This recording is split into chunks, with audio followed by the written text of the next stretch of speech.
players still warming up with the ERAD a little bit. We'll see if we still see that used a bit in the respawns, which I still think the ERAD's disgusting. You just have to get in good position to use it. I mean, you got to be smart with it. Yeah, look, if you're going to challenge an AR from mid to long range, you're not going to win that engagement. You got to pick and choose your battles and play very smart when you have that SMG in your hand. Is it maybe a little bit?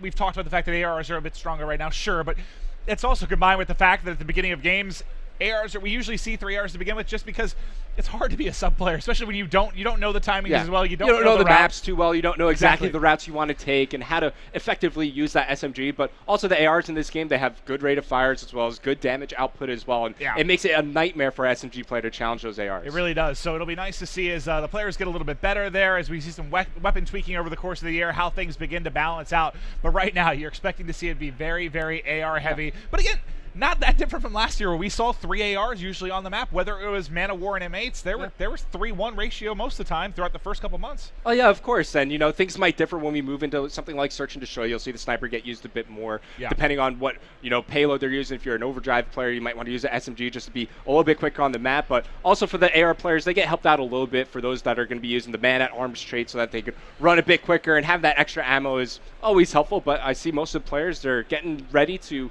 start up this first map. I'm ready to get this one going. I don't know who's going to take it. I mean, look, EG, obviously they fell flat in the first series of the day. Renegades, they looked very competent in the hard points that we saw from them. I'm expecting this one to be another close contested series. Now I need you to remind me, the players are switching sides between game 1 and 2 and 2 and 3. I know you can help me. I'm horrendous at remembering. If production doesn't remind me or you don't, I will always forget. But guys, should be locked and loaded in just a moment here. Now let's talk predictions a little bit. And I know predictions are tough to do at the beginning of titles because we don't know exactly, but I felt pretty good about Orbit, honestly, going into the first series, because just the pedigree of players there, and what I thought that EG might take a little bit of time to get stuff together. How do you feel here? Now, we saw Renegades look a little bit stronger maybe in their series, but again, EG had a little bit more time between matches. How do you feel? Well, I'm really worried for Renegades here, because if they're continue to not win their Search and Destroy game modes, that makes winning a best of 5 series that much harder, because you figure you drop one respawn game mode, and then you're almost out of the whole series. If you're going to continue to post up Search and Destroy results like we just saw, then I have EG taking this series, whether it's in a game 5 or they steal a respawn and Renegades just get down on themselves because they haven't been able to perform in the first Search and Destroy that we saw from them. And remember back, I know this is going way back, but when they were still, DT, a lot of the similar faces, it wasn't only the game 5s, it was S&D in general.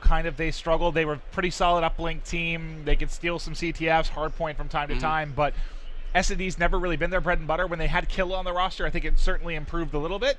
When you had that defined leadership. Yeah, and I think Ivy's, he's an amazing player. I think he's going to be great in this game with how fast-paced it is, but he also is a very fast-paced, aggressive sub-player, in which that role sort of doesn't exist right now. I mean, it does. I guess you can pull it off with an OSA. It's tough to play. We were just talking about how using an SMG, especially at the beginning of Call of Duty games, it's tough because you don't know the maps, you don't know the routes you want to take. But one thing I've always loved about this Renegade squad is they always rely on teamwork instead of individual skill to win the games consistently. So what you'll see in hard points as well as Search and Destroys as well, they love to play together, grouped as a bunch, so that way they can work their trades effectively. Where you saw them fall flat in the previous series that we saw is they would make these little minor mistakes with each of their pushes, like that 1v3 that Clayster had, right? That's one that should be traded out immediately if you're Renegades. So small mistakes like that if they continue to pile up, they could start to snowball out of effect, and you'll see Renegades lose the series quickly if they continue to make those types of mistakes. Oh, well, let's talk a little bit about where we're going with our maps here, guys. So we had the same basically map set for our opening rotations, where you saw the same back-to-back. Now we're going to be going to our quote-unquote kind of losers group matches, because, again, you lose here, you're out. It's going to be Throwback Hardpoint, followed by Scorch S&D, Frost Uplink, Breakout Hardpoint, and Retaliation Search. I think I got the right ones? Yeah. Yes? Okay, so we're going to be hopping into Throwback Hardpoint first. What is your expectation here? Or talk a little bit about this map, because I know right now it can be one of the more hectic of the hard points. It's a little bit more difficult to predict spawns on some of the hills, and you see it being very fast. You have to, kind of like I think you heard Matt and Puckett talk about with Clayster and FaZe, you have to be calling out that spawn out immediately, because the opposition is going to be coming from the other side very quickly on several of these hard points. I think in hardpoint right now, it's just good to play paranoid, right? Always worrying about your flank, always worried that the other team could be pinching from the sides. And talking to Renegades, that's one thing that they made sure to focus on when they were practicing hardpoints, to always be communicating, always talking about who's spawning where, and they're always worried about the flank. They always have somebody picking up the pinch, and that's something that EG might want to do here if they decide to split 2-2 when Yeah. they're breaking into a hard point. Renegades are going to be on top of that. But also talking to the Renegades team, this is not one of their favorite hard points to play.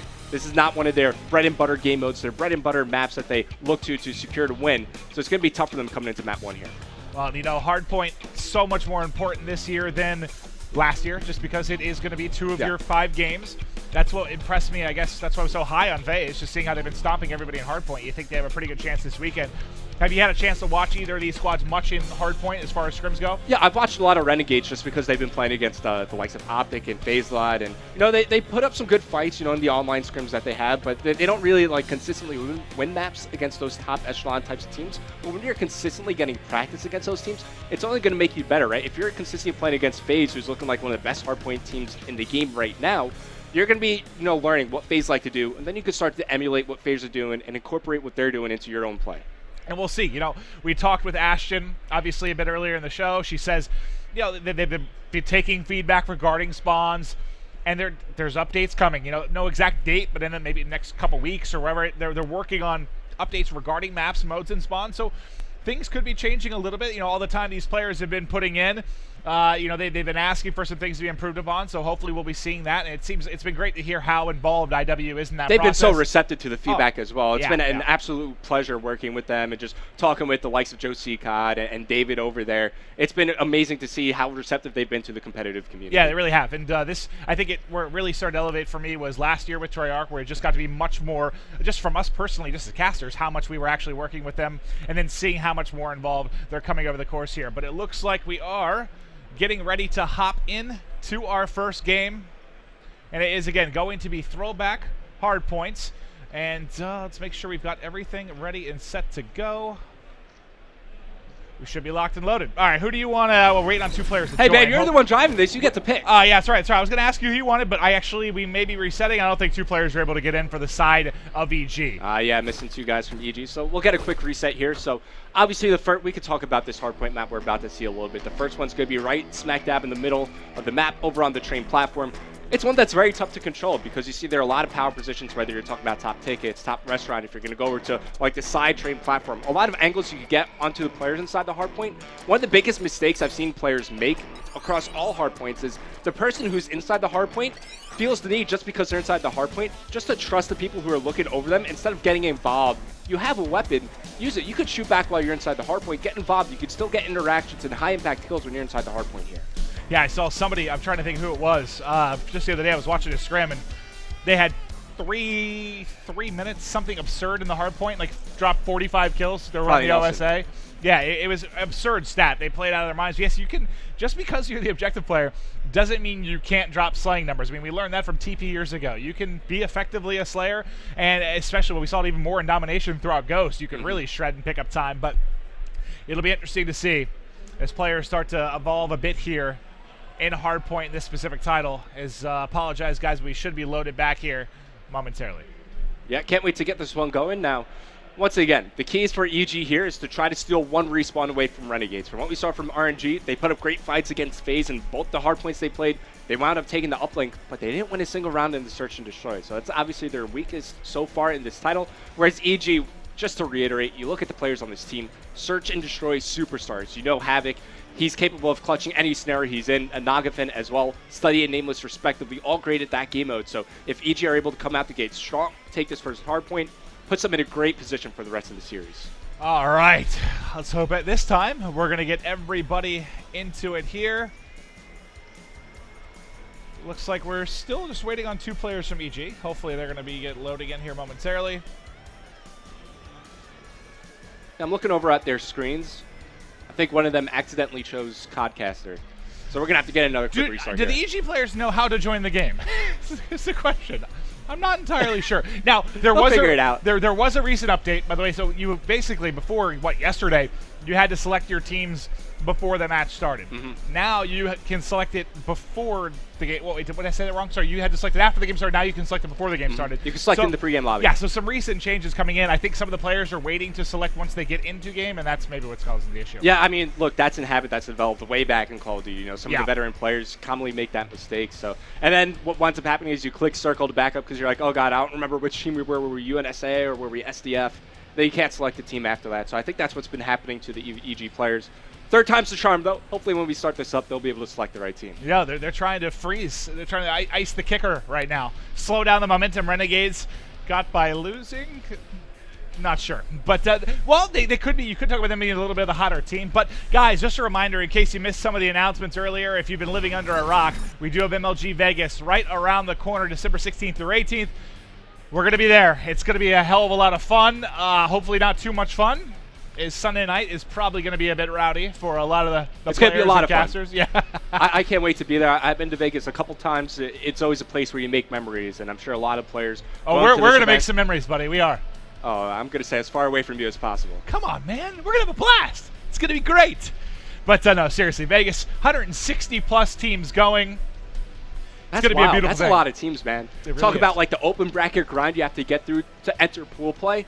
That's got to be nuts, man.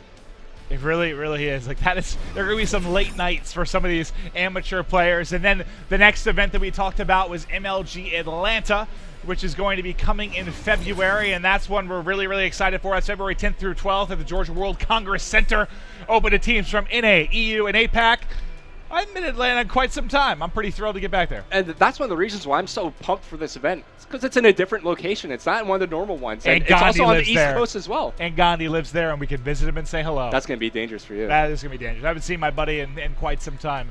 One of my favorite people to ever cast with. He's now working at Hi-Rez on Smite and stuff. Props to him. He's having a great time and working as kind of a designer now. But it'll be good to spend some time with him. I'm sure he'll be out to visit us when we're in Atlanta. And then next up, we're in Anaheim now. We're coming back to Anaheim. It's going to be in June. And again, these are not all the events throughout the course of the year. These are just the ones locked in now that we can discuss with actual details because, you know, stuff's been booked. They are locked and ready to go. And Anaheim's always been a great event for Call of Duty. Always. Like, always incredible storyline, some crazy finish.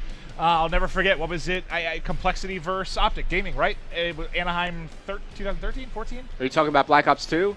Yes. That was Impact. Complexity Impact. What am I thinking of? Ghost. Which event am I thinking of? I don't know. There have been so many events Am in I mixing Anaheim. them together? You might be. I could be. I've been, well, it's tough too because we've been to so many events at this point. They all blend together over the years. But okay, let's kick things off in Nagafin. You'll see the X-Ray 3 flying in. He's able to find one before almost immediately falling. Hard point basically right on top of Nameless right now as he lines up 2 kills. And the pre-nade comes in directly on his teammate. Yeah, but Nameless very aware of what's going on around the map. Renegades have flipped the spawns. They're now spawning on the barn side of the map. He immediately turns over, and this is exactly what I was talking about. Nameless, he's inside the hard point, but he's gotten 3 kills already for his team, so he's getting involved early on. That's what you want to see from EG. All right, well, let's flop over to Study now as he's in the back. He's coming behind a couple of players. One in top tracks, finally able to tackle the shots. One inside the hard point, trying to get an angle, not able to win that gunfight. Now let's go on with the side of Renegades for a while. Ivy, I'm going to go with him because he was on a 3 or 4 streak before he dropped. Let's see what he can do with the OSA here. And right now, Renegades, of course, they're going to start rotating over towards the next hardpoint as we move over towards Barnes. So the rest of Ivy's teammates, they're going to look to control the scrap time. They could also cut off the rotation from the middle of the map. So EG, they're forced to go out towards the courtyard side of the map. And Ivy's going to spot this early on. He's going to stay inside the hardpoint. His teammate, that was Chino, trying to come in from the mid-tunnel. But it's Renegades, they're in control of the barn. 3 go down for Evil Geniuses as Renegades take an early lead. And Sender's starting to pick it up a little bit here, John. He's got a 3 streak. He's watching this backside of barn, kind of towards front middle as he'll come through the alleyway, maybe through that top jump up in the window, and now he has to rotate back because he had a teammate drop around silos. There's one to his left. He's not able to win that gunfight. He will end up falling. That's going to kind of open things up for his teammates to have to deal with pressure. Diabolic, they're ready to deal with it. Finds one. That was a great hold. The flechette grenade. How do I say it? Flechette? I think flechette. Flechette grenade? I'm never going to say that. I'm just going to call it a grenade. Always a safe play to make, but regardless, inside the hard point, it's going to be Renegades holding on as they continue to build the lead. I was a little bit worried there because as Sender fell in that initial engagement, that gave him spawns. EG took control of the backside of the barn. They had spawns going in their favor, but it was Chino making a big play inside the hard point, allows Renegades to have nearly a perfect barn hold here, as now we're moving over towards the bike path for the upcoming hard point. You see Chino making his rotation over. Now this is one that's very easy to contest on both sides of the hard point, but once again, high ground is key here. As 3 go down for EG, you see Renegades pinching in from both sides of the hard point. They take control once again. Now tell me about how you want to try and hold this one, because for someone that maybe not watch a lot of Call of Duty, watched last year, it sort of in a way reminds you of kind of railroad tracks on Friends, right? It's a long with two sides. How do you want to play this? It's just a bit more of an open area. So if you have the opportunity on this hard point to extend out to both sides, that's what you want to do. But if you can only pick one side, you want to hold where Sender is, over towards the bowling alley side of the map, because the next hard point coming up makes it such an easy rotation over towards that. But Renegades, they're doing a fine job here. They're holding the high ground. They have the spawns in their favor, and they're just cutting down EG in transition. And EG, they're just falling flat here, because you look at the score. Where's the slaying from EG right now? Nameless, he's 11 and 10, the only person positive here. Well, we've been spending a lot of time with Renegades because actually, you know, we're going to continue to spend a lot of time with Renegades because this is right now. It's been a blowout. And you see, getting very close to that rewind is going to be Ivy. He picks up this kill. He may be able to get it. The tag comes in, but not able to close it out. Now wrapping around the back, there's a kill in front. Does earn his payload. One there as well. That's 2 kills in a row for Ivy.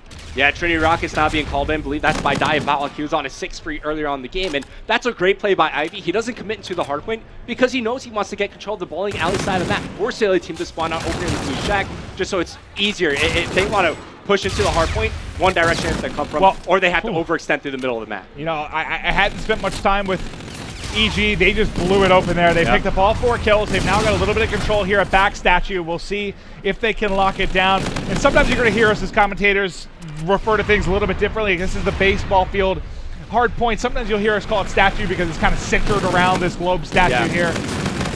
Not trying to be confusing, but we hop around a bit. No, it's all good, but still, it's Renegades with a 70-point lead. They're looking really good in the early stages of this hard point, but they can't fall flat here. They got to keep this going throughout the rest of the game. So now we're going to move back across the map over towards the Lime hard point. You see Renegades, they're already well on top of this rotation. Chino leading the charge here for his team. Players for EG set up over inside barn. Chino finds the initial kill onto Havoc, as now they're going to collapse onto the hard point blitz. Nameless working with Nagavin, trying to stay alive, as EG holding on for the time being.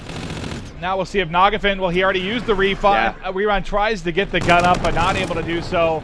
How can EG bounce back in this? What's been the single biggest factor, I guess, for you with this big lead for RNG? Well, Renegades, for the most part, they've had spawns in their favor. Sender's been doing a great job of being the anchor for the team here, just playing in the zones to control the spawns. I mean, also look at Diabolic. We know him as such an aggressive player. He's only has 8 deaths in this game. You're seeing Renegades consistently win their engagements. They're still up by around 70 points, which they have been throughout the majority of the game. EG, they got to work better to maintain control of the spawns. From then on out, you could have Havoc work with Nagafin to aggressively push out the hard points continuously. And this is something, so this is back-to-back hard points. We're going to see Havoc basically in that double negative territory, going back to the last series where he struggled mightily. Now he's going to be switching over. I believe we saw him using the OSA instead of the ERAD like we saw in the previous series. But it's got to be a little bit different for you. He probably hasn't used this gun a lot because the weapon draft scrims, and now he's going to switch. You could still play with it the same as you would at SMG. Because of his high rate of fire, he still could find that success. But I think one thing that's been hurting Havoc throughout the entirety of his career is because he's such an aggressive player, he tends to create a lot of pacing issues between him and his teammates. And what I mean by that is you'll constantly see him ahead of the rest of his teammates instead of playing alongside them. And that's something we can talk about with Nagafin too to some degree at times. So when you have 2 players like that, they're going to have to try and get on the same page. Otherwise, things are going to get a bit, I don't know, loosey-goosey. You're going to have people going every direction, not going to have a very cohesive unit. Exactly. Could be definitely part of why we see this going. But right now, it is still all Renegades. They've got a 70-point advantage. They're looking to put more damage in. I mean, look, you've seen Renegades throughout this entire game. Something that I highlighted before coming into this is they're a very teamwork-oriented team. Every single hardpoint, look at them right now. They're bunched up, working for the anchor over towards the back bar and playing for the next hardpoint together. They're always on the same page together. It's a great thing to see for this RNG squad. Well, let's see if RNG can close it out. We'll watch EG for a little bit as they're trying to bolster the comeback here. Nameless does have camo out, able to turn and maybe burn, trying to find it, getting pinched from both sides. Not sure who to shoot at. Couldn't make a decision, right? You had one pushing from side door, one from back barn. And that's such an impactful ability that just kind of gets wasted there by Nameless. Yeah. Maybe he should have popped the camo and pushed out towards the anchor. Instead, he was kind of indecisive. Hit a player pushing from the front, a player holding from the back. He was just kind of turning back and forth. It was like his head was on a pivot. He has to commit in a situation there. But it's Evil Geniuses. They pick up 3 as everybody falls for Renegade. Sender now leading the charge as they try to retake this barn hardpoint. And I'm going to get back to Diabolic because he's having a monster performance right now. He's 30 and 15, by far leading all with players. a minute 55 inside the hardpoint. This is kind of what we talked about before, right? That you can put up these huge games, specifically with the OSA. But we'll hop up at him as he drops. Yeah, that's fine. I mean, look, 5 seconds remaining in the hard point. Invest this time. Try to get over towards the bike path one a little bit earlier. You see 2 players for RNG. They're kind of split across the map. It's going to be ID fighting from the truck side of the map over near the bowling alley. That's where you want to hold for this hard point if you can pick one side. Well, let's. I'm kind of curious to see how the camo works out for Cinder versus what we saw Nameless do. Wasn't able to turn it into a whole lot. Can he make a play here? But right now, he's just kind of picking up the time. Renegades, big advantage. Continuing to put the pressure in. You can see still Origin the kill feed, but now the pressure comes as maybe he popped the camo now. Not going to use it yet. Goes vertical, Nice. finds one up top.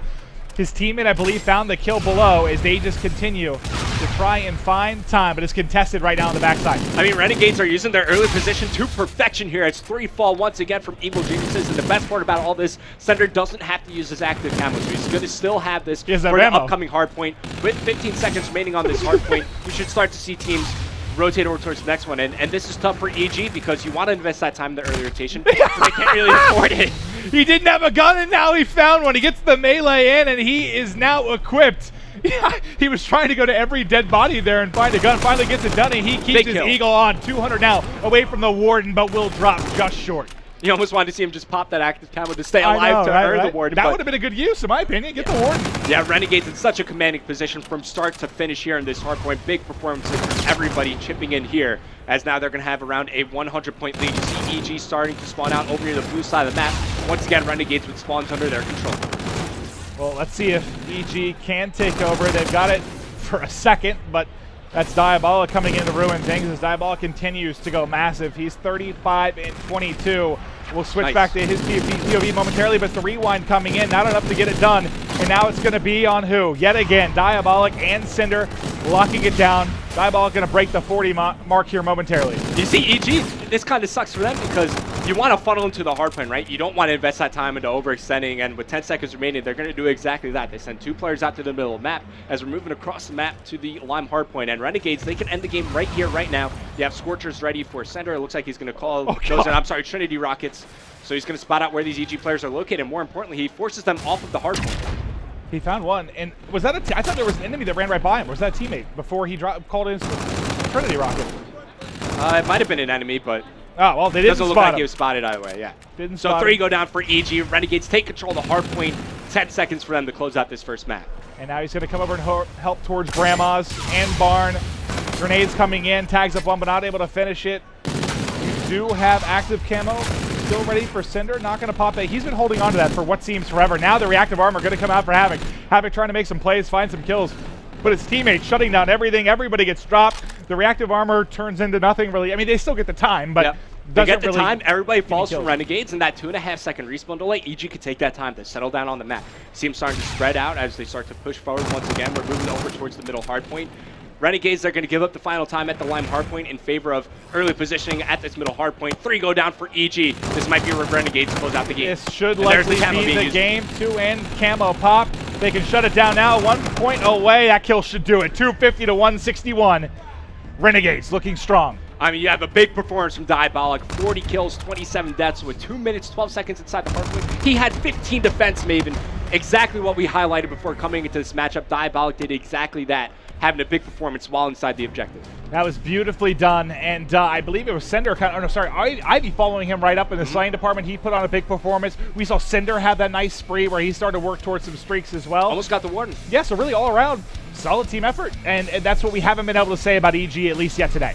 But look, we're going into Search and Destroy next, and obviously we all saw how that panned out for Renegades in the last series against FaZe. They didn't win a single round. Of course, it's going to be a different map, different team, but this is where EG need to bounce back into the series. If EG wind up dropping this upcoming Search and Destroy, it's going to be very tough for them to come back in the series. Absolutely. Well, we get the side switched here for the squads as we get ready to hop into the next game. Let's make sure I have everything good. Should be ready to go. Okay, so we've got everything switched.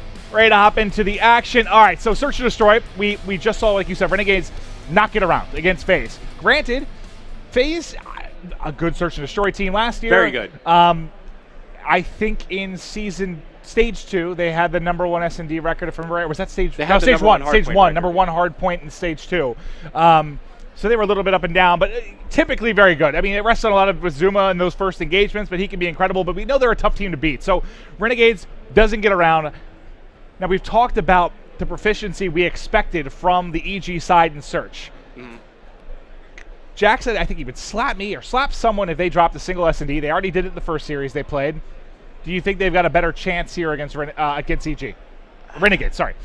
Yeah, I definitely think they do. We already talked about the struggles we saw from RNG, but keep in mind, we're in the early stages of Infinite Warfare. So right now, a lot of the strategy that's being formed, it's just a lot of theory crafting, right? There aren't these high-pressure situations that you can get great search and destroy practice like this. So right now, they're just trying out, the initial strategies that they formed. They're like, okay, what's working, what's not working? Obviously, whatever RNG brought out on their first search and destroy didn't work out. Let's see if they have something different planned here for Scorch. Well, right now, a big part of it's just trading kills effectively to some degree. I mean, and that's something RNG is very good at. You saw them even on the hard point. They like to travel together, travel in a group, try to make the trades work in their favor because you figure, especially wherever they're going to attack on the offensive end, they're going to have the man advantage. Absolutely. Well, we'll get right into this one. All right, let's take a look at offense first as we get loaded into things. Is going to be Renegade, so they're going to be kicking it off. Let's go through. So we've got Chino, K-Bar, Ivy, K-Bar, Cinder, K-Bar, Diabolic's going to have the OSA. So surprisingly, maybe no Envy. I think an Envy's pretty good on this map for someone along sight lines at both points, really. Yeah, the MV4 is pretty good if you're trying to work that early pick. I wouldn't be surprised if somebody on EG was using that as Nagafin with the Flechette. He's going to get the early kill onto Ivy, so immediately you see Renegades down one man. That's beautiful use of Flechette. Now, Diabolic getting in, not able to tag one as he rounds the corner. You only have Cinder left now, 1v3. He tags one, not able to finish. He should be dead to rights. He tries to get away, able to dip and dive. Alive for a moment, but they're pushing forward. That's not how you want to play. You don't want to keep trying. Oh, God, he tries to find the second. Even if he got that, he was probably going to get traded out, though. Yeah, high chance he would have gotten traded out, even if he got that kill. But still, I mean, you saw it, heard a couple of teams already in day one. You don't necessarily want to chase kills like that. Sure, EG had the 3-man advantage, but Cerner, if he picked up that first kill, was able to isolate one player, almost able to pick up the second. There's a small percentage that he would have clutched that round, but it's a good start for EG, and you want to see him pick up that first round because it just allows him to bounce back. So now we move into round number 2. It's going to be EG with their chance on the offensive end. We're still watching Chino as he's making his way down the middle of the map. Being a bit aggressive, but he could gain a lot of information. May have spotted this player top hanger. Turns the corner, can't get first blood. Good reaction by Study as EG pick up the first one here. But now the trade's starting to come in. Renegades find 2. Now they have to manage. It's a 3-on-2 situation for them.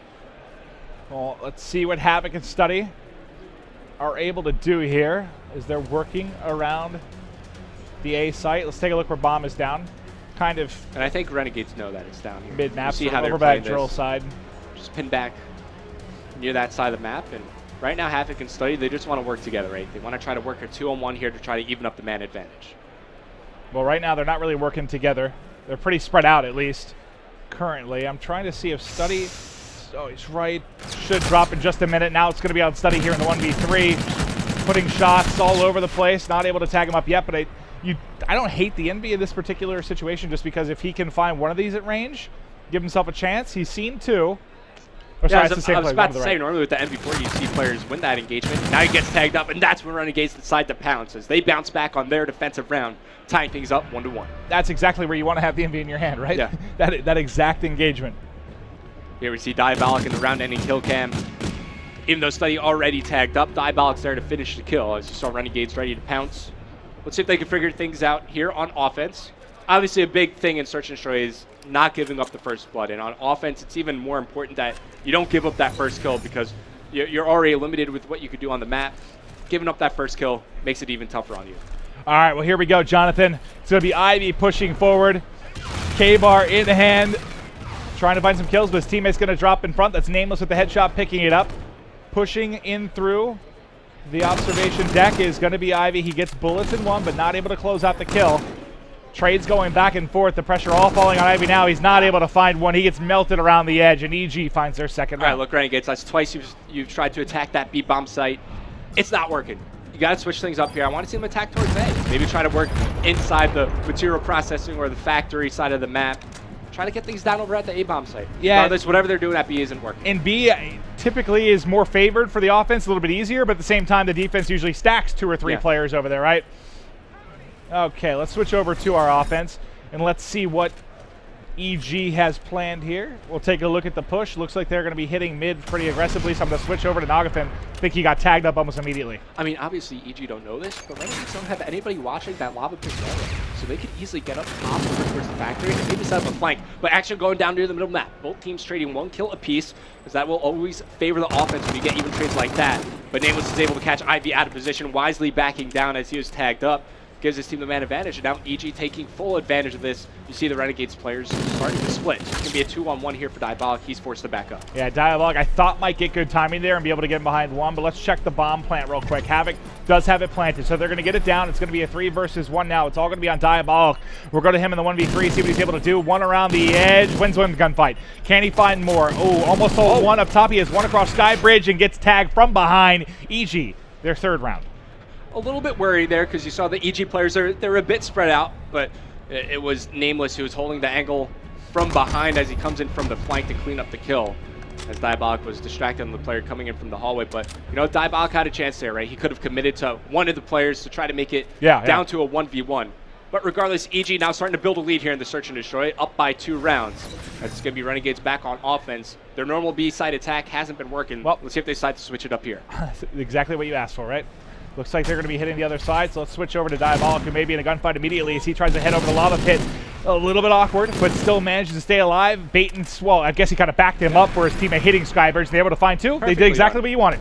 Perfectly done by Renegades there. Now they're in a commanding position for this round as they're starting to climb their way back into it. Still 2 players alive for EG. Nagafin and Study trying to work together to retake this A bomb site. Center finds Nagafin. It's 1v4 for Study, and he gets tagged up. And what allowed Renegades to win that round was really that opening kill that they got over on the top balcony as Diabolic pushed across the wall run.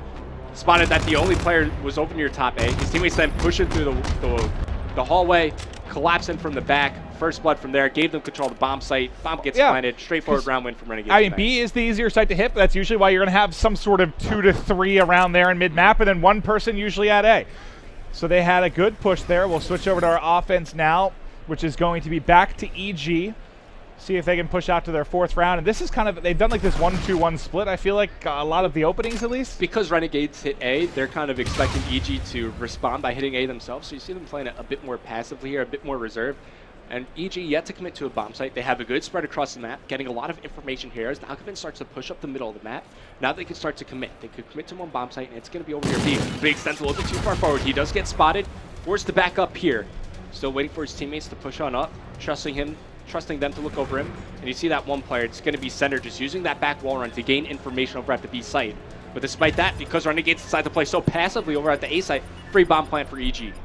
So they get it down. Oh, he sees the camo come in, tries to tag him up. Yeah, I think his teammate able to trade out. He just tries to get away with his life. Getting chased, though, sees 1 below him. Shots on point. Havoc able to find his 2nd kill of the round, but he does get taken out almost immediately. Now it's going to be Study. 1 versus 2. Had eyes on 1. Needs to defend this bomb. He sees both now. He only has 14 bullets to work with, though. Picks up the OSA. Now he's going to push. Finds 1 gunfight. Cannot win it.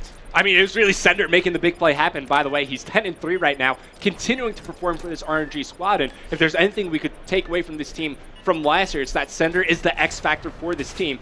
Pops his active camo there, able to get position over near the drill side of the map, and that kind of pins EG back over towards the mid-bridge, over towards material processing. From there, Study unable to retake the bomb site as Renegades winning 2 rounds in a row. And that's, well, it looked easier for Ivy than it looked from our point of view. But Aries able to win it. Now tied up 3-3.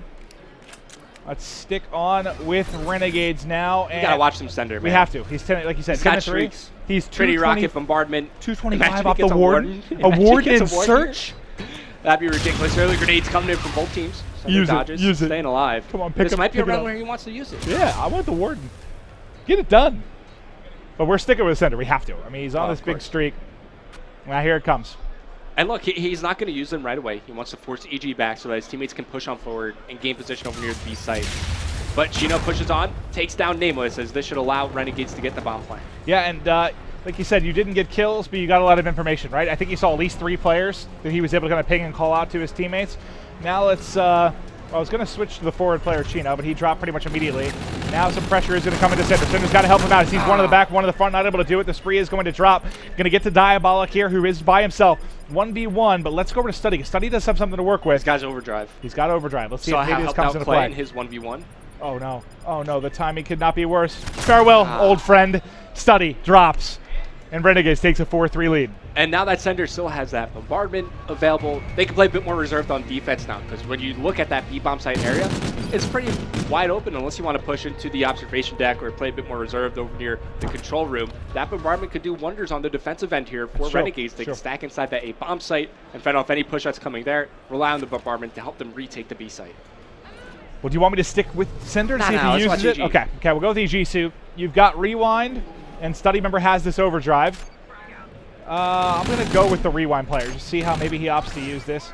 The Renegades coming in, able to pick up a tag there. No kills yet. Wrapping around the corner. You know, like Nagafit, he likes to play in the air, but not going to get it done. Havoc, buddy, you're by yourself. Finds one before falling, and now 1 round away is Renegade from a 2-0 advantage here and knocking, I mean, 1 map away almost from knocking EG out. This is 4 rounds won in a row for Renegades, and once again, it's Sender who's able to open things up for Renegades. He pushes through the observation deck.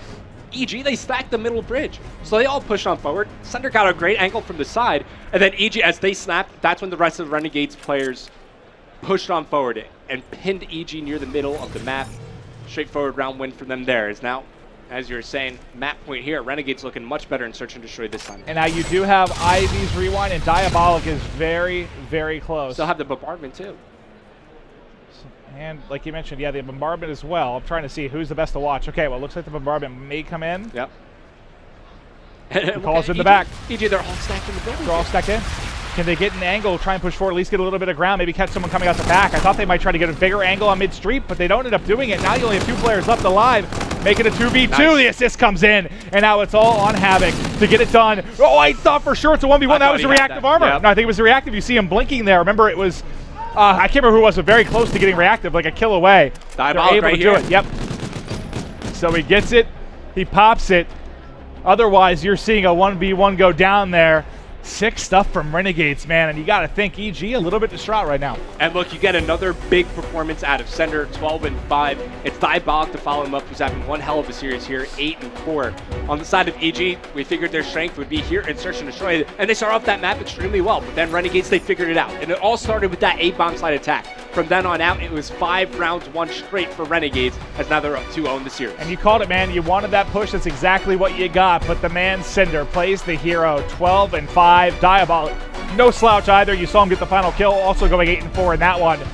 And, I mean, honestly, the struggles continue here for Havoc. Too bad Sender didn't get the ward. That would have been great to see if he was able to pick that up. But we look at the usage of streaks in Search and Destroy already. Trinity Rocket used to force EG into the building so that Renegades could push on up onto the B site. They used the bombardment in a similar manner. And I was almost worried for them in that final round because think about it, he pings the bombardment, starts to call it in. You got to figure all the EG players are going to huddle up inside the observation deck. And then Renegades start to push in 1 by 1. Almost fighting like 1v3 or 1v3, but they're able to make the trades happen in their favor, and then, of course, the reactive armor from Diabolic. Yeah, I kept thinking they would try, once they realized they had them all pinned in there, that someone would try to get mid and try to get the angle on it to cut them down, and it all ends up falling apart, and you see maybe a little frustration there for Havoc, as we know he is a incredible player, one of the best young players we have in the game, and he will, within the next few years, be probably a top 5 player in the game. I mean, for sure. He's going a rising to be there. Superstar. You know he's going to be there. He has superstar written all over him, but right now, first event here for him for IW. It's been a couple rough series for him, unfortunately, but we'll see if EG can bounce back, because now they got to rip off 3 maps straight. And to his credit, it's the nature of his playstyle, right? He wants to be so aggressive, so in your face at all times.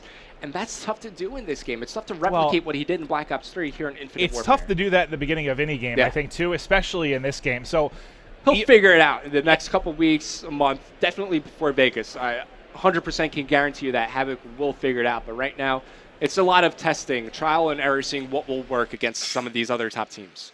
And you always see, like, it just seems like your AR players, your superstars early, and then again, those fast-flying players always stand out and shine towards the end of the game. So I think nicely for him, Champ's going to be later in the year. And we know this most recent Champs, he was probably, I think, KD-wise, the best S&D player there. So we know he can certainly bring things together. And what we just saw, not necessarily a result of his overall abilities, but you just saw Study getting ready to walk up as we're getting ready to hop into our next game. Tweet us your thoughts. Do you think Renegades going to close it out here 3-0 and send EG packing to enjoy the rest of PSX?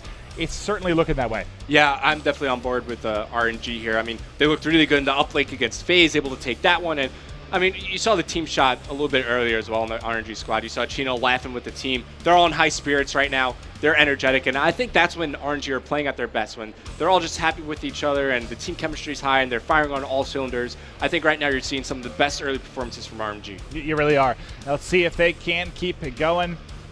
Match countdown beginning here. We'll be rocking into Frost. Talk to me a little bit about Frost. I mean, from what I've seen, I know we've both been watching a lot of scrims. We've gotten calls with pro players to talk about stuff, and it seems like regardless of what side you're on, you really want to control that ship side. Yeah, inner sub control is huge here for Frost uplink, and I've seen teams start to experiment a little bit more with hitting the ridge side of the map. So if we're talking about the side that EG is on right now, you could hit ridge and hit that back wall run, get a clear angle for the 1-point toss. But that's one where if you just kind of want to do like the evac type of play style where you just bring it on the overextension instead of 1-point toss while wasting a lot of time off the clock. All right, well, here we go. We'll hop right into things. Watching Dozer here will be Diabolic. He'll find up a kill early before dropping. 2 down for either side as we transition to Ivy. You can see drone spawn right in front of him, tags one up, but ends up dropping. And the OSA is dominant, but that's kind of that range where it gets a little bit harder sometimes with fighting against a K-Bar or something like an Envy. You got to control the recoil. It jumps. The K-Bar is definitely a bit more of a user-friendly gun, but for the more experienced players, they might move to the OSA, but that's going to be 3 down momentarily for Renegades. Havoc trying to pick up that drone, but it's going to be Center spoiling the party here, trying to control front research. And now you see EG starting to set up inside the sub side of the map. They have drone under their control. They just need one more cycle of skills, and then they can start to think about scoring. Well, let's see if they can find them. You do see the jammer grenades coming out a bit, as we've seen a few players tagged here, trying to slow them down. Talk to me a little bit about jammer grenades. We haven't seen them used a ton of those things are annoying, man. They really, it's like an EMP on steroids at times, it seems like. EMP with like some concussion effects. Oh, well, okay. Bye, Havoc. Yeah, that's a little rough, giving a free death over Renegades. Now it's going to be Study, middle map. Big win there on the center. He can push up on top of the sub right now. He's got more players pushing from that side of the map. And I mean, look, Diabolic wins that engagement because he has the better positioning. Had Study maybe pushed up top, would have had the height advantage, good cover as well. 3 down for EG. Ivy's got to get this 1-point toss off quick, unable to. And that's why you see, you got to get that extra cycle of kills because EG, their main spawn's going to be right under that portal. When you start to push up, you need one more cycle of kills before you can think about scoring there. All right, well, let's switch over to Study and EG. This is a mistake. Why Study using the claw here? He should be using overdrive. That's a great question. Anything you could think of that maybe he would have opted to make that play, or maybe a mistake? He did get up, had like a bit of a bathroom break. Maybe before coming into this next map, he forgot to change up his payload. That's true. That could absolutely be what it is. Nagafin putting in some damage, but not able to finish the kill. Well, that's a bad time for me to follow the drone. So I fat thumbed the drone follow button. We saw a dribble forward. Renegades were kind of lured into pushing the ridge side of the map, but this might actually work out as EG let them push towards ridge. They're going to take control of sub in the middle of the map. Renegades looking to get that 1-point toss. Looks like it does miss. They don't hit that. Still trying to fight for that back position. 3 go down for Renegades. EG now with control of the drone. They have map control as well. Let's see if they can convert into some scores here. Well, now EG trying to get forward. I'll switch over to the drone carrier for a moment, and it looks like it's just going to be Nagafin kind of biding time, doing some wall running here. Now he tries to pop up, able to find one, not finding the second. Now it's all on Havoc. He's the last man alive, and the pressure going to come in from RNG. But like you mentioned, they have to win one more series of gunfights before they have an opportunity, because you see the spawns coming in the back there. And that's a great move by Ivy, dropping the drone. He knows he has to help his teammates slay in this scenario. Chino having a good performance so far as he's on a 2-kill spree. But Renegades so far, they haven't been able to push forward and take control of that ship side of the map all the way back near the EG spawn. As 2 fall for Renegades, they're going to move. EG's going to push on forward, establish some map control, but still no scores made by either team yet. And you can see how tough it is to spawn teams out to get control and actually put points on the board, as we're over 3 minutes into this one and we don't have a single point on the board. And part of that is teams kind of learning uplink still. It's early in the game, but this is one of the more difficult maps to get control of your opposition's base. Yeah, and if you're on EG, when you're on this side of the map, you want to push forward and get control of that construction side of the map, which is right behind the Renegades' goal. If you're able to do that, you force them to spawn out like near side resurge over near the ridge side of the map, and that's when you can see the relay of scores start to come in. Well, now they're going to hold things in research for now. Waiting to make a play, have to pick up a few kills before they can get forward. God, I think he's going to get out of that one. It's like every team, well, for both teams, when they start to get a push going, when they start to get set up, it's that second cycle of kills that no team has been able to accomplish just yet. You see Renegades now starting to push forward. Drone in hand, Study. He's got his claw ready to go, but as he falls, Renegades, they get the kills in their favor as they're starting to push forward. This might be the first score of the game, and there you go. The dunk comes in as Renegades take the lead. And that was all Chino. He got 2. He picked up a 2-piece inside. You heard him screaming, oh my God, getting hype. He picked up 2. Then when he pushed out to finally get those kills to kind of back helipad to get the opening, he picked up 2 more in front. We switched over, unfortunately, basically right as he dropped. But Chino, some huge kills to open things up for the first dunk of the game. I mean, look, he's leading the team right now, 15-9. 3 go down once again. Make it all 4 for EG. So now they're all coming off base respawn. Renegades, you want to try to get one more cycle of kills, but looks like he might try to force this one over the building. As was it the interception picked off by Nameless, but still the kills coming in favor of Renegades. 3 go down. The drone will get reset towards the middle of the map, but if Renegades can hold this forward position, they can still look forward and try to get a score coming in. 1-point toss opportunity, can't get it off as EG hold on their defensive How end. sick did the drone cam look with the interception That was nice. there? That was pretty awesome as you That's see something it flying we've across. never been able to see before. Very, very true. That was very cool to see. And now, he got a 1 here. Nagatha maybe with a last chance effort. It's away and it's good. EG gets a point in to close out the first half. Not a pretty one from either side necessarily with a scoreline like 2-1, but you do see the advantage still for Renegades. They've held it over the entire series. Yeah, of course. And like I was saying, it was tough for both these teams here to get that second cycle of kills. Look for them to maybe work on that coming into this next half. But look, any lead is a good lead, is what I like to say. So Renegades with a 1-point lead. For them, it's important to establish control of the sub side of the map early on. Pushing inside is key here on Frost. Gives you just so much map positioning and map control if you're just able to get one person set up on that mid-submarine. All right, well, here we go in our second half. There's one flanking behind. I believe that was Diabolic to kind of hit that lower wall run, and came in behind the players pushing out towards Ridge. And now they're getting forward early with the drone. Can he trade out kills? They're able to pick up a couple. Now Diabolic trying to get through. That should be a dunk. The dunk should be coming in as they spawn back construction, and there it is. Dunk in, jammer out, and they're able to get some points on the board. Everybody's from the EG spawned up, over near side research, pushing through the middle map, just trying to contest for whatever control they could get.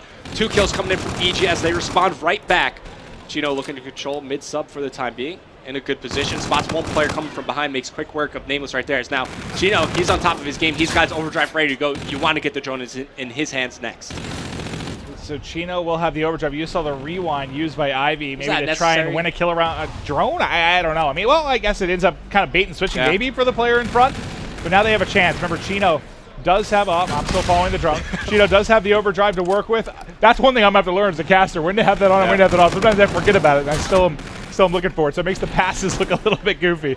But look, it was another heads-up play by Ivy. He wants to drop the drone to help his team slay, but it's going to be 4 down for Renegades. EG now with a chance to establish map control and start thinking about getting a score in. So Study, looks like he was able to swap over to his overdrive here, and now he's got it ready to go.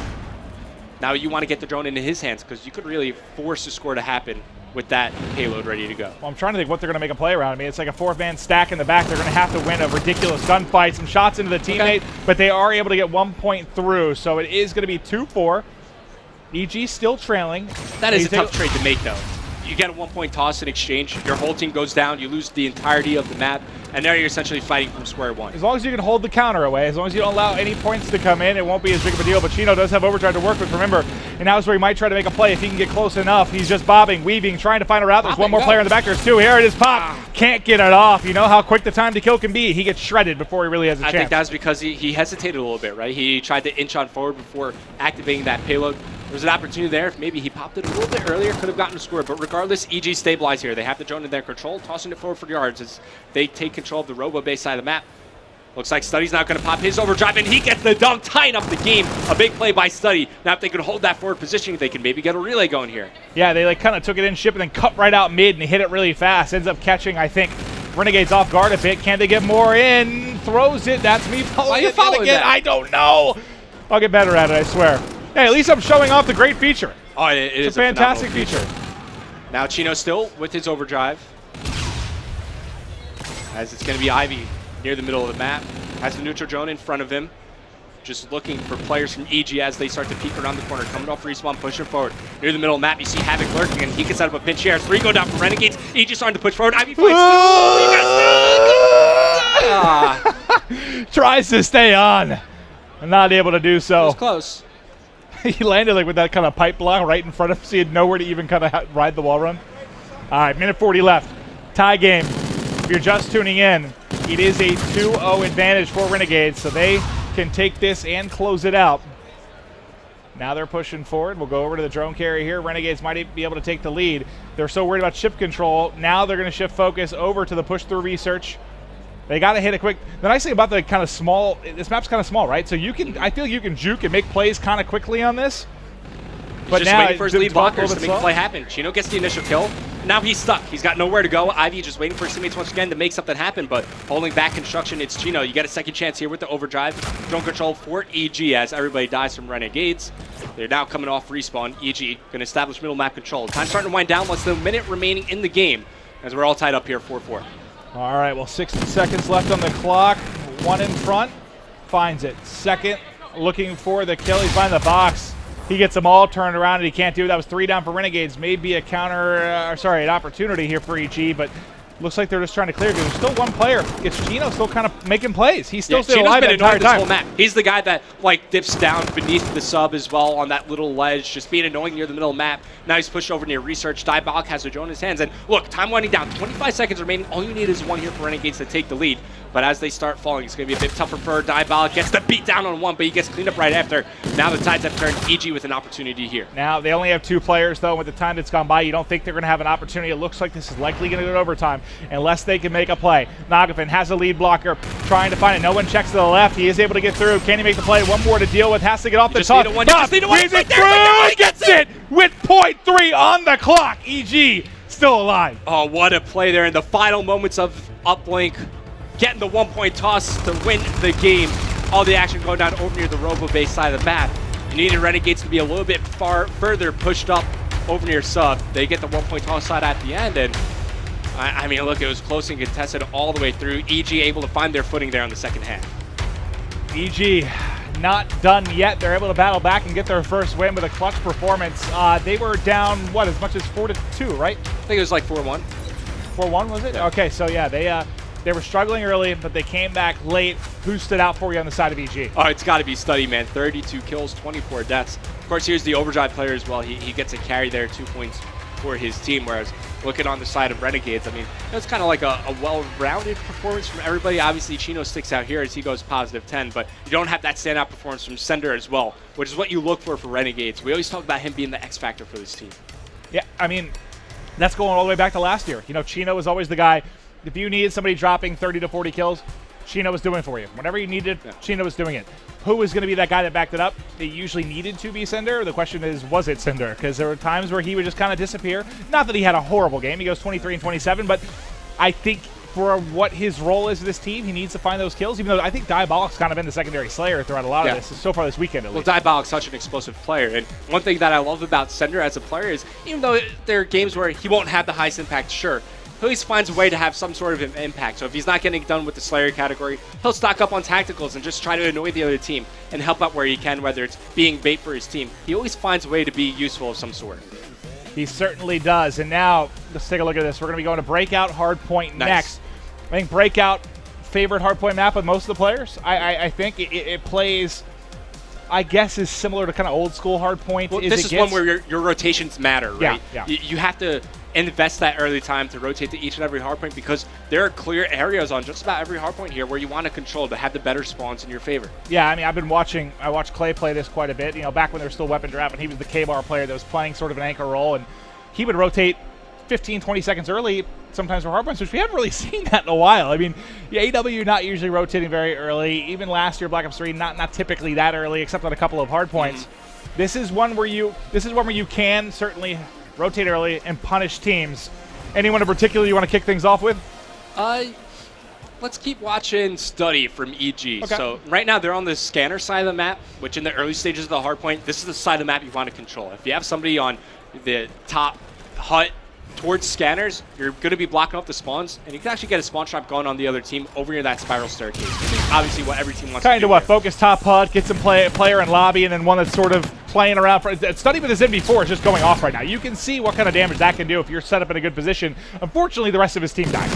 Yeah, and here we go. Nagafin now pushes from the staircase side of the map. As he falls, you start to see EG spawning up. Renegades, how quickly have they turned things around? EG, they're forced to do such a narrow choke point, and now Renegades really starting to rack up the kills. Fortunately, Nameless is going to spawn out, but he gets picked up really early as there's not much EG can do here. That was fortunate because he did spawn out, might have been able to recap it. But now this is what you see quite a few times. If you look at the minimap, that by the circle there, we saw the blue arrows, that's kind of your spire there. That staircase is where they're all going to really consistently spawn. That's where you want to try and trap them and have them funnel through that tiny little choke point. thankfully for EG, they were able to break out pretty quickly. And I loved what I saw from Havoc right there. Right off respawn, you saw him start to inch forward. He really wanted to push into the hard point, but he recognized that all his teammates were just about to come off respawn.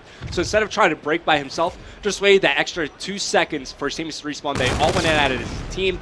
And in the end, they were able to break out of that spawn trap, but still Renegades through the rotation over towards the cell block hard point. Let's see if they can hold on to their position here. It looks like EG able to break on through. Yeah, Nameless. I'm not sure if it was a spawn or an intended pinch, but he ends up coming behind a couple of players there and able to trap those pushing in from the back. Now they realize they're spawning in the back and they've got to get set up for this. So Nagafin trying to find a position to watch. He's watching the back with his teammate, trying to watch the side, trying to watch everything really, instead of maybe just holding an ankle, trying to jump around and do a little bit of it all, and the break comes in pretty easy here for Renegades. Yeah, and look, now that you have EG spawn over near the shower side of the map, you see there's one lane that they really want to push. It's right along the wall run, so Renegades in a really good spot here for the cell block hardpoint. Now as EG starts to get positioning over near the middle of the map, they can attack from multiple angles on the hardpoint. With 10 seconds remaining, it's all about the cave control for the upcoming hardpoint. Well, let's switch over to cave now. We'll go with Nagafin, who's already set up in caves. We're going to be rotating out here momentarily. You'd like to get, I don't know, I'd prefer maybe somebody with a K-bar or an MV4 kind of this position, because this is such a strong spot, right? Well, look, you have Nameless. Look how annoying Nameless is being right here. Check him out. That's an angle that not a lot of players really want to check when they're trying to get control of the cave side of the map. So he's just being annoying, just holding over near the tower side of the map. They haven't accounted for Diabolic. He's coming along the long flank right here, and he could make a big play happen for Renegades. Let's see if Diabolic's able to do it. It looks like they were just checking it. Well, they're still out there. He checks it and he gets gunned. So not able to make a play, but worth the effort maybe to try and get through and break something open. This has been all EG in this particular hardpoint. They look a lot more comfortable here than they did in our Game 1 on Throwback. Yeah, Havoc now starting to get a bit more involved in this game. He's currently on a force rate, and he's starting to rack up the time inside the hardpoint, showing good trust in his teammates to look over him here as he takes cover behind the dozer. Now as time starts to wind down here on the graveyard hardpoint, we're looking forward towards the next one. Once again, it's going to be Renegades with early positioning there. But they got to make it count. With spawns under your control, Havoc now going to start to earn some of his streaks. Trinity Rocket available for this upcoming hardpoint. If they maybe want to take out Sender, who's anchoring right now, that looks like that's exactly what they want to do. So he tries to take him out. Let's go to his screen, see if it connects. He's able to dodge, somehow stays alive in the back. And that was Cinder and Diabolic kind of rotating earlier. Diabolic got the cutoffs. Cinder got in the back for the spawns. And now they're looking to control here as we get into commissary.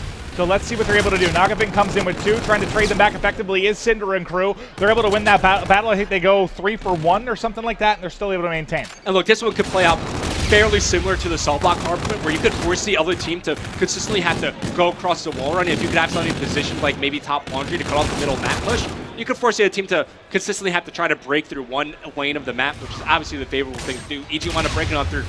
Rewind now available here for Nagafin as he pushes on through, picks up 1 kill, now around the back, takes down Chino. Staying alive for the time being, as now he's starting to earn some streaks himself. 150 away from the Warden. Sick stuff there from Nagafin. Can we see a Warden?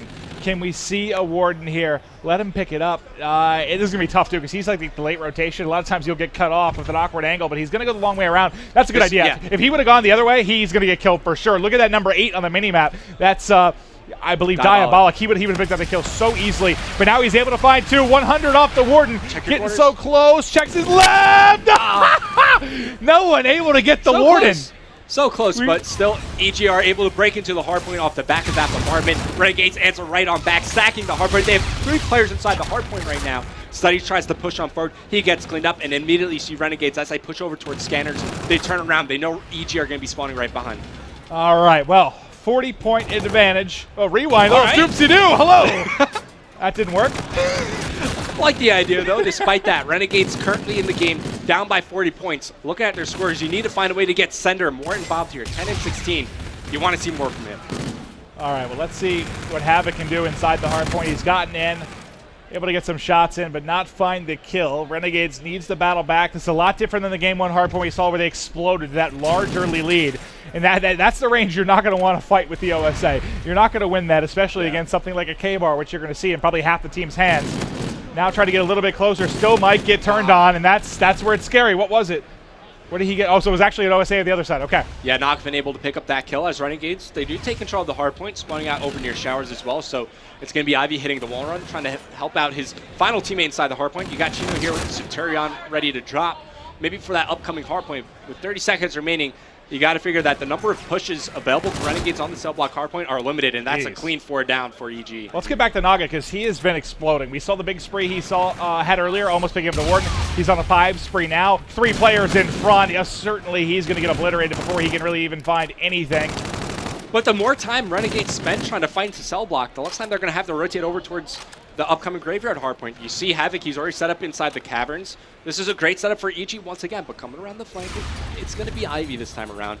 He's got to make something happen. For Renegades, you have to get control of the cavern side.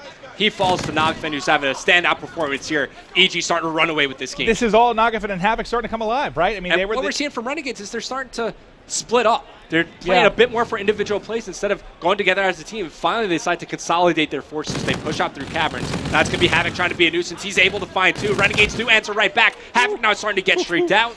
Staying alive inside the hardpoint, pushes through. Chino will finally shut him down. And is it surprising to you that with how you've seen hardpoint from EG today, the one they excel in is the one that's the most structured? I mean, I think one thing that's obviously helping them out here is Nogfin's doing great work inside the objective alongside Havoc, who's going positive here. It's not like they're anchor players like Nameless and Study are having standout performances, right? Sure, they're staying alive in the back, just control the spawns for the time being. It's the guys who we were putting pressure on earlier before we came into the series. Nogfin and Havoc, they're having good performances here. Well, the rotation going to begin over to Commissary. Let's go to the back. It's Cinder that rotated early yet again, and he picked up the clutch kills last time. Here he finds him. He's going to spawn his team here at Scanner so they can kind of maintain this back control. Nice. He continues to line players up, and now they're going to push in through the back wall run and alley. There's one more in Cinder. That's 3 in a row. So he's 15 and 25, but this one hard point, at least, he's been doing really, really well in rotations. Trinity Rockets coming in, going to force Renegades away from the hard point, able to find one, going to re-peek. The wall run Cinder does fall as it's a coordinated push from EG off the back of the score streaks being called in, but here comes Ivy chipping in along with Chino. They clear out the hard point once again, but now they're spawning out over near Showers, and this is a great position for Renegades to be in. If they can control the rest of the time, they're in a manageable position for the upcoming hard point. They really are. Still 20 seconds they can pick up. Pushes in for one behind as well. The Centurion is down, and they that thing just is so keep annoying, racking it up. Oh, it's so frustrating to try and deal with. And you're just seeing streak after streak, I feel like, get picked up by this Renegade side. Now, as the rotation begins to come in, they brought it within 50, but like you said, pretty manageable as we get back to mid-map. Yeah, they get the majority of the time there, but now we're moving back over to the middle of the map. And Renegades, they need to have a performance like they did the first time this hardpoint came around. Get EG in that spawn trap. Try to rack up the time here. They're slowly starting to come back into the game, but EG quickly put a stop to that. They get a couple down on the side of Renegades. They take control of the hardpoint. Now looking to establish a position in the middle of the map. Well, Nameless drops. Study's got 2 in a row and picking up some time. No one's been able to really get the spawn trap going there at the spiral staircase. Now they have it. So now you see all the spawns coming at the top of the map, trying to get through this one staircase. Pretty easy to line up and pick up a lot of kills. They've let 2 get out, but can they find them? Not able to do so. 2 players dropping from EG, trying to hold the flood. So this is ones from either side where they haven't, once they got that spawn trap really at the spiral staircase, haven't really held it all that well.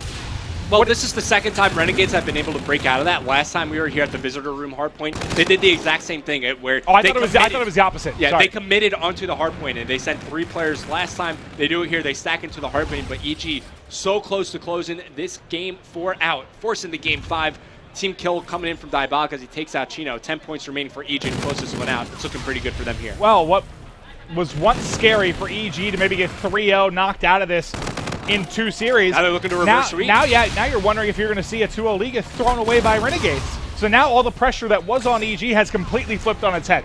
Yeah, game 5, I believe, will be that retaliation, search and destroy. 3 seconds remaining for EG, the closest one out. It's Nameless inside the hard point, a clean 4 down as Renegades clear out everybody from EG. But this is such a tough situation to be in because you want to invest that time there early. Rotation coming up on the next hard point, but you can't afford to because if EG break in, even with 3 seconds remaining, they can win the game just off of that scrap time.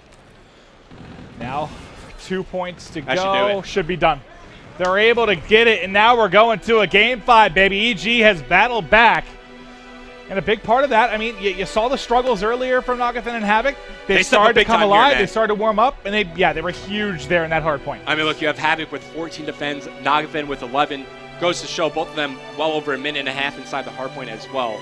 Great stuff coming out of those 2 guys here on Evil Geniuses. Yeah, and it looked like every time we went to them, it seemed like all their kills were coming in around the hard point. Like Nogfin almost got the Warden. Yeah, that 100 off. So we've had somebody like 225 or 200 off a couple times. But that was in search too. Cinder almost getting that. That's right. That's even more wild.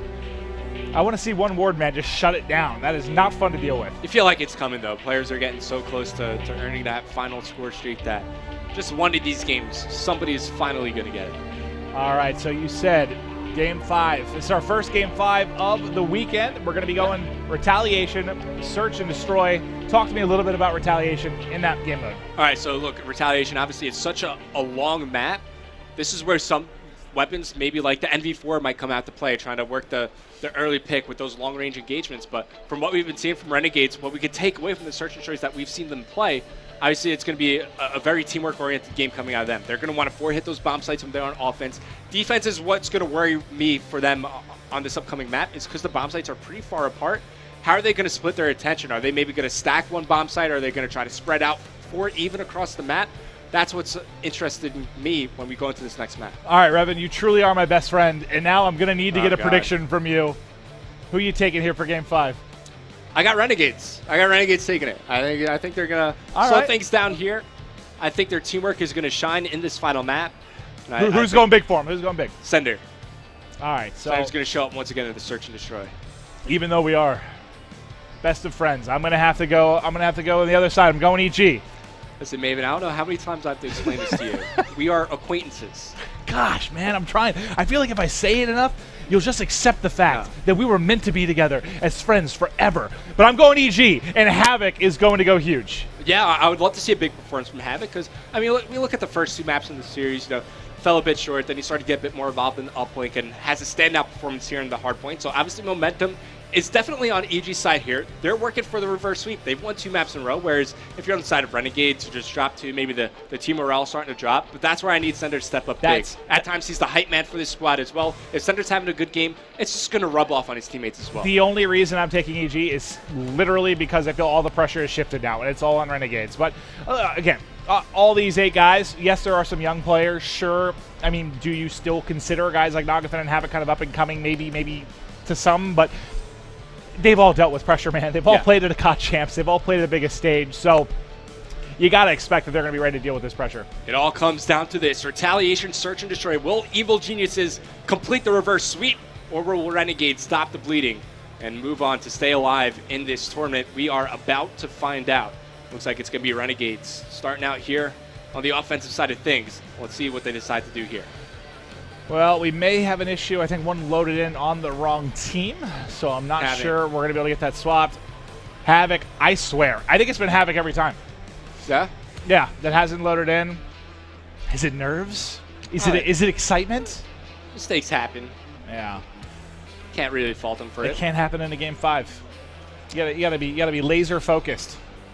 All right, so obviously a big thing on Retaliation, especially for Search and Destroy here, is getting control of that middle lobby area from the bar to the hallway into the lobby. If you're able to control that like patio side of the map, it could give you an easy access point to either of the bomb sites here. And obviously it'll be such a nightmare. Like if the offense does get the bomb down, regardless of which bomb site we're looking at, there are a lot of areas that you have to clear out if you want to retake it and get that defused. That's true. That's true. I mean, that platform can be so. I know we've heard it called patio, platform, rooftop. It's been called just about everything, but it is a key position on the map. It really, really is. And now I think we're trying to get loaded back in, so we should be there you go. He's on the right team this time. There we go, Havoc. Buddy, old pal. All right, offense first, going to be 2EG. This is Game 5, ladies and gentlemen. Loser is going home. Winner lives to see another day and try to battle into our single elimination playoff, but we're going to kick things off here with Cinder. Okay, so Chino will be the one picking up the bomb here.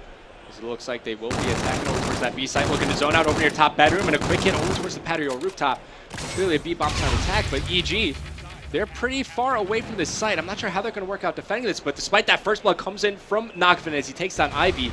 Ivy playing a bit far ahead from the rest of his teammates, as it's going to be Renegades with still a good position around the bomb site. They're looking for one member of EG to overextend here, trying to catch a player out of position. All right, well, they're trying to find some kills. There you are, able to pick up one. Sorry, guys, for the team colors being swapped. Sorry, we can go to my screen. I got him right. I did what? Mine's correct. Mine's correct. I got him right. EG top. All right, let's go over to yours. Let's go over to yours. I have a list that I was given, Revan. I blame Mud Dog for all things colors. Renegade's coming back into the round. It's all down to study here. A 1v2 situation for him. On the defense end, spots one player at the other side of the hallway as he gets cleaned up. Despite Ivy getting picked off first blood in the round, Renegade's able to bounce back, taking their first offensive round here. All right, so switch over to your POV, and we will watch Chino closing things out. Solid shots coming in there from the K-Bar, and so far your prediction looking good as you're able to get one round. Still very early on in the game, man. Come on, winning one out of the 6 rounds you need to. Still a long road ahead for either team to close out this game. But once again, I mean, Study forgets to change his payload. He's using the claw here. Okay. I don't think he's going to be earning the claw. Neither do I. Could be dominant if somehow it does work out. But, all right, let's see what Nagafin and crew can do here. Nagafin wrapping out the back. This is a fantastic play for PG. They recognize they spot all 4 players from Renegades over at the B side, so they're like, why are we still fighting you at B? Let's get the bomb planted over at A, and now look at all this post-plant positioning they have to work with here. So now they have to make a play, and the flood from Renegades going to be coming in. One from the back. Did he see him lower wall run? I'm not sure if he got he's already dead. Oh, all right. Well, he disappeared almost immediately. Now it's all on Naga. Last time we casted Nagafin in this situation, he clutched a 1v4. You remember that play? Yes, I do. Tougher situation here. Yeah, he's fine. Make it happen. But still, always got to reference it as Renegades winning their 2nd round. One thing I love from them in that round, after the bomb gets planted, Renegades, they take their time, right? They all group up. They 4-hit the main bridge. They work slowly, steady, together to retake the bomb site as they essentially fought by 3 different 4-on-1s here. They isolate the player on the bridge. Then they take out the player on the wall run. Nagafin left all alone there as once again, Renegades now up 2-0. All right, let's get in to round 3. Renegades didn't take a single round in S&D earlier today, but now they're looking very good as they're blanking EG. Back to offense it is. Chino getting an 8 out, trying to spot anything mid-map, and now he's going to look across hallway. Okay, so he spots the player at the other end, but look at his teammates. They're making their way over for the pinch. I'm going to switch over to Sender here as they start to gain some positioning over at that A bomb site. You still have Chino watching the overextension from the lower street. It looks like they're going to try to work this bomb plant trade coming in as Sender takes down Study. And now he knows he's getting tagged in from Market, trying to stay alive in this back corner. So far, he's been able to stay up. It's going to be 3v3. Nameless, though, able to win the gunfight. Now 2 left for Renegades. What can Cinder and Diabolic do? They know there's several players here in Market. It's just not the easiest gunfight to take. He goes right over the top. Has to know he's engaging several. He drops, gets traded out, but then immediately it ends. That's like the little rush from Renegades right there. It seemed like they forced the engagements to happen over at Market. Sure, they could have backed up and maybe reassessed the situation apart from different positionings, especially Sender, right? He was pinned back near the Jeeps. He didn't really have much to go. Because Sender was in that position, Renegades felt the need to commit into those fights. Didn't work out in their favor, as EG, they do put 1 on the board. Let's see if they can get a little bit more momentum going here. Study. We'll stick on with him, at least open things up. He's going to be using that MV4. We've seen how lethal he can be, especially in a position like this. Catches one across. It doesn't get the kill, but able to pick up the assist before dropping to the K-Bar there almost immediately from Cinder. Going to be 3v2 now for EG. Can they tack up another round on the board? Okay, EG starting to make their way over towards the bomb site. They want to get the objective down as they have the man advantage here. Nagafin can comfortably do that. One thing working for Renegades here is you have Chino. He's got the high ground control here. Spots one player moving from the flank. Trying to win this engagement. A big fight for him to win as he's going to reassess the situation. Catches Nagafin out of position, makes his way down low. Now it's all down to Diabolic, a 1v2 for him. Well, he sees one. Has he not been spotted? Oh, God. So that, maybe he wasn't noticed initially before he shot. I don't know if he saw him. I thought for sure he would have seen him there. I'm going to see it. Oh, no, never mind. Nameless had full view of that. I didn't exactly see like what Nameless was looking at in that situation, but Diabolic unable to convert to 1v2 as EG respond by rattling off 2 rounds of their own, tying up the game. All right, let's load up now. Into round 5, it'll be EG back on the offensive end. What would you like to see them do here? Try to get the edge. I want to see Renegades attack over towards the A-bomb site again. EG on the defensive end, it looks like they're going to play more compact, tightly together as they're trying to make the trades work in their favor. And look at this, leading the charge right through the hallway. Havoc trying to make a big play up. It's one on the bridge. Oh no, he can't turn on him. Could have had such a sick flank to at least find 1, maybe even 2, but gets dropped instead. But his team still maintains control. They have a 3v2 advantage. That's turned into a 2v2 quickly there from Chino. Chino swaps over to the FTL here. Jump available now. It's Nagafin left alone. 1v2 for him. Checking out near the B-bomb site. Won't find one player here. Does pick up that kill onto Ivy. Now it's down to Chino. Now this is going to be sick here because Chino has the FTL jump available. For those who haven't seen this payload used, it's essentially a surge forward. So he could maybe, if he gets an engagement with Nagafin, pop his payload and then all of a sudden find himself behind Nagafin. Let's see what he's able to do. 35 seconds on the clock. This will break the tie here in our game 5. 5-2 for Chino, 2-4 for Naga. Chino's been outplaying him all series, I think it's safe to say. But now how will the 1v1 play out? He's got to get the bomb plant. Checks the timing. Works out perfectly for him, and Chino takes it. And, of course, the positive thing there, wins the one-on-one engagement, doesn't have to use his payload. So he's going to have that for future rounds. Doesn't have to work towards earning another one. As we take a look at this again in the round-ending kill cam, Nagafin was playing the corner up on the stairs near the market. Decides he wants to check over near the B bomb site. Well, Chino, good timing for him. Had Chino planted, had he actually stuck the bomb there with 20 seconds left, it would have worked out perfectly for him. Unfortunately, Chino goes for the kill. Checks those top market steps, and K-Bar is going to beat the Envy there pretty much every time. All right, so now EG back on the offensive end. The Renegades have stopped completing. They take the round advantage. Early nades coming out. Car bombs coming in. Nagafin wisely just staying far away from that one study. First blood of the round. Takes down Ivy quickly. Chino falls as well. It's a 2v3 now for Renegades as trades starting to come in. Now that grenade basically lands on Nagafin's toe, but he's able to stay up. He does have bomb in hand as well. We'll switch over to center. Gunfight the back tank. Not able to win that. Now it's Diabolic. His chance for a 1v3. Does he check his close corner? He's able. Oh, God. We'll see what this looks like from his POV. Yeah, it looks like Diabolic got snapped on here. Yep, always say close quarters. Going to take out the K-Bar here. Good stuff from Havoc as he secures the round win. EG time things up once again. 3 rounds apiece. This one going the distance here in the series and in the game 5. Eyes on Study. We'll see what he can do. He's going to be on defense here in this round. Chino still has that jump to work with. And a couple other players, I mean, Havoc the only one with it, but a couple other players getting close to their payloads as well. Okay, so Renegades have all the positioning they want in the world, and you got to figure they haven't seen anything over at the B site, so they're going to reassess the situation. Diabolic wasting no time getting the objective down, so obviously a favorable position for Renegades here in round number 7. Now spotting for information. Key players to look out for as Diabolic takes down Nameless. We're going to swap over to some key engagements going down over near the top patio. Ivy's able to take down Havoc. A big advantage here for Renegades. Bomb still planted. Here comes Center from the pitch. Spots the final player as well. It is all down to Nagafin. A 1v2 for him. Nagafin somehow still alive here, but both players actually playing around market and the B bomb site. Nades coming in. That's going to be a jammer out, trying to find something. He is able to hit home with the jammer. Not a lot of time. He's got 16 seconds, and he has to find both. I don't think this is really possible here. You have one inside a bike, one at market.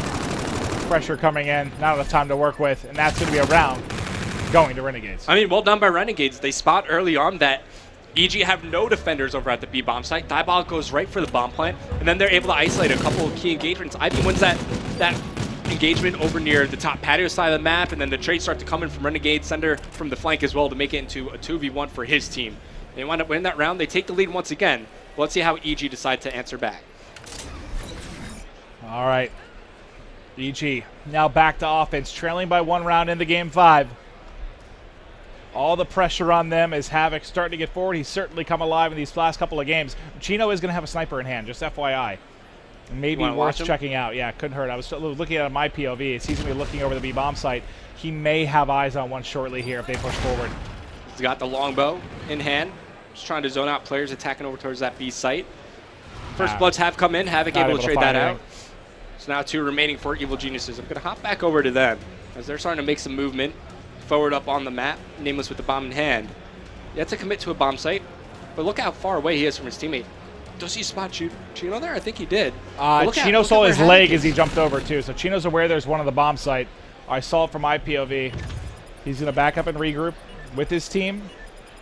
Now let's see what they can do. Nameless and Havoc in a 2 versus 3. They both come across. Both come across. Oh, God. He gets baited into taking that fight. He really does. Okay, 1v2 for Havoc. Diabolic. He's going to use his reactive arm here, just looking over near the bomb site. Maybe a bit of an early pop here as he gets nothing done with it. 20 seconds remaining on that bomb timer. Diabolic looking over his teammate. Spots him over near the top patio. Picks up the kill. Even though he pops the reactive armor, they get the round win. Renegades now on series point. Yeah, if they would have dropped that round after he popped it as well, that would have, if Havoc clutches the 1v2, that's really difficult to deal with. But they're able to clutch it up. Nice positioning here. Catches Havoc as he basically wraps to check that bomb. And like you said, 1 round away here from EG being done. They've got to clutch up. I mean, they clutched up to come back in this series. They've got to do it one more time. Let's see if they can do it. Chino going to put away the sniper here. Still has his FTL jump to work with here. As he has to activate that. What does Ivy have to work with? Okay, so he's got the rewind. We already saw reactive armor use, so Sender probably working towards that active camo. Now it's going to be Renegades deciding which bomb site they want to attack.